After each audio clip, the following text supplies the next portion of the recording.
ചുരുങ്ങിയ കാലയളവിൽ ജനഹൃദയങ്ങളിൽ ഇടം പിടിച്ച ഓറെക്സ് ബിൽഡേഴ്സിന്റെ ബ്രാൻഡ് അംബാസിഡറായി നടി ഭാവന ചുമതലയേറ്റു. ഓറെക്സ് ബിൽഡേഴ്സിന്റെ തൃശൂരിലുള്ള ഓഫീസിലെത്തി ഭാവന കരാറിൽ ഒപ്പുവെച്ചു. Orex builders chairman Ajith Poolothu, managing director Balachandran, director Ajith Kumar എന്നിവർ സന്നിഹിതരായിരുന്നു.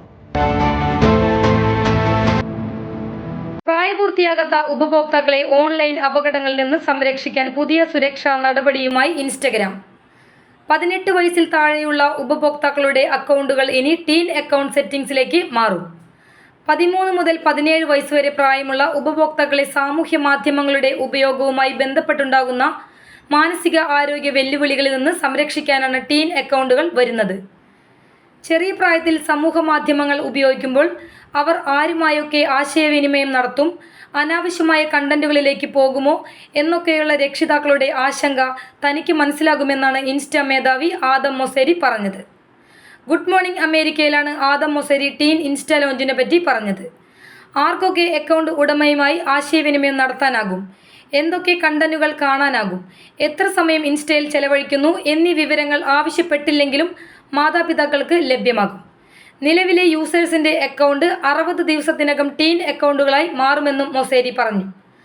16 വയസ്സിൽ താഴെയുള്ളവർക്ക് അക്കൗണ്ട് സെറ്റിംഗ്സ് മാറണമെങ്കിൽ മാതാപിതാക്കളുടെ അനുമതി ആവശ്യമാണ്. ഇത് പ്രകാരം 13നും 17നും ഇടയിൽ പ്രായമുള്ളവർക്ക് തങ്ങളുടെ അക്കൗണ്ട് പ്രൈവറ്റ് ആക്കേണ്ടി വരും. അപരിചിതർക്ക് ഈ പ്രൊഫൈലുകൾ കാണുന്നതും അവരുമായി ആശയവിനിമയം നടത്തുന്നതും ഇതോടെ ബുദ്ധിമുട്ടേറിയ കാര്യമാകും. സന്ദേശങ്ങൾ അയക്കുന്നതിന് കർശനമായ നിയന്ത്രണങ്ങളുള്ള അക്കൗണ്ടുകളായിരിക്കും ടീൻ അക്കൗണ്ടുകൾ. തങ്ങൾ ഫോളോ ചെയ്യുന്ന ആളുകളിൽ നിന്നുള്ള മെസ്സേജുകൾ മാത്രമേ ലഭിക്കുകയുള്ളൂ.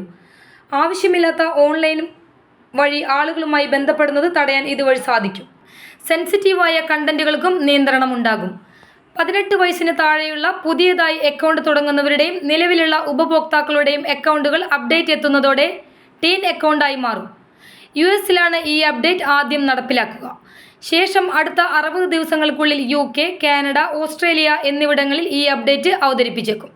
കൂടുതൽ രാജ്യങ്ങളിലേക്ക് അപ്ഡേറ്റ് പിന്നീട് എത്തും. News desk any time news. കൂടുതൽ വാർത്തകൾക്ക് ഞങ്ങളുടെ ചാനൽ സബ്സ്ക്രൈബ് ചെയ്യുക. ഫേസ്ബുക്ക് ഫോളോ അപ്പ് ചെയ്യുക. വാർത്തകൾ വേഗത്തിലറിയാൻ എനി ടൈം ന്യൂസ്.